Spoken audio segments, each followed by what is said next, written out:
Hi everyone. So this video will go over negative angles. Okay, so this too was a question that I was asked.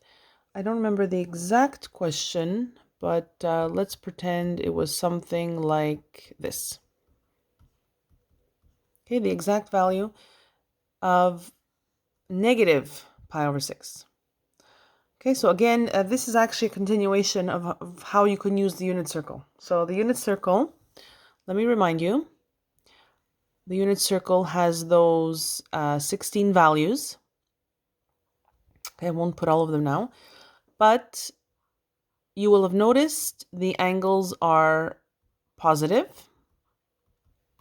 and the direction is counterclockwise. So for example, if I put, this is positive pi over 4 radians, because I went counterclockwise from this horizontal right here.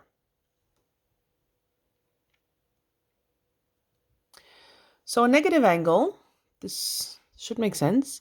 A negative angle is really talking about angles that are going in a clockwise direction. So negative equals clockwise. So if this is pi over 4, negative pi over 4 is the exact same size, meaning, right, 45 degrees, except in the opposite direction. So this would actually be where negative pi over 4 lives or would bring you, right? The issue, I guess, is that the unit circle only shows you the positive angles. So where would you find the negative values? The answer lies in coterminal angles. So basically, as simply, I can put this in the simplest terms possible. Coterminal angles are two angles that basically share the same point on the unit circle. Okay, so I'll do an easy one. Here. So for example, this point right here, we know as pi over 2.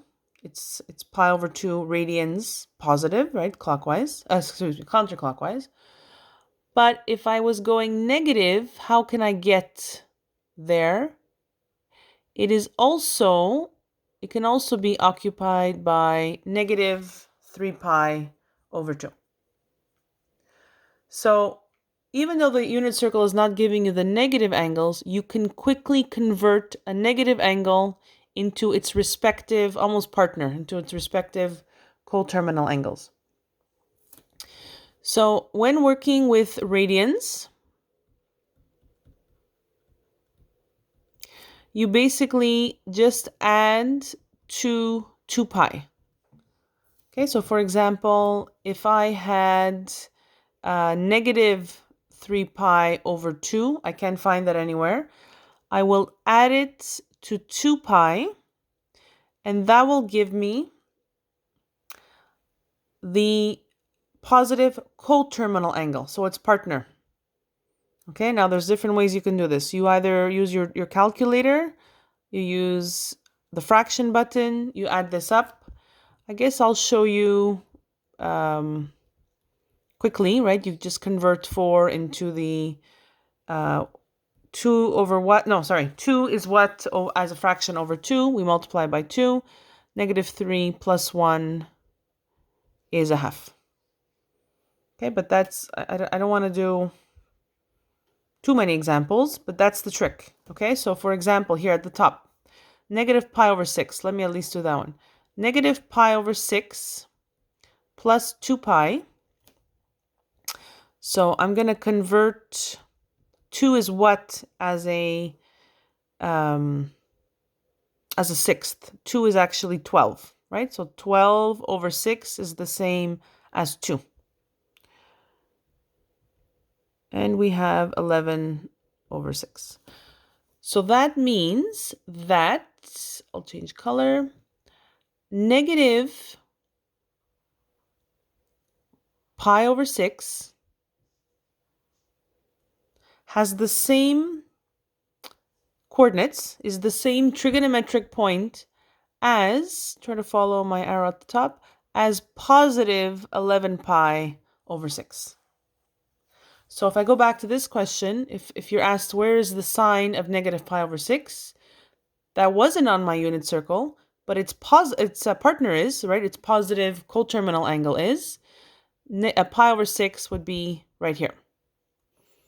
Okay, so let me erase a little bit. I'm going to erase right here.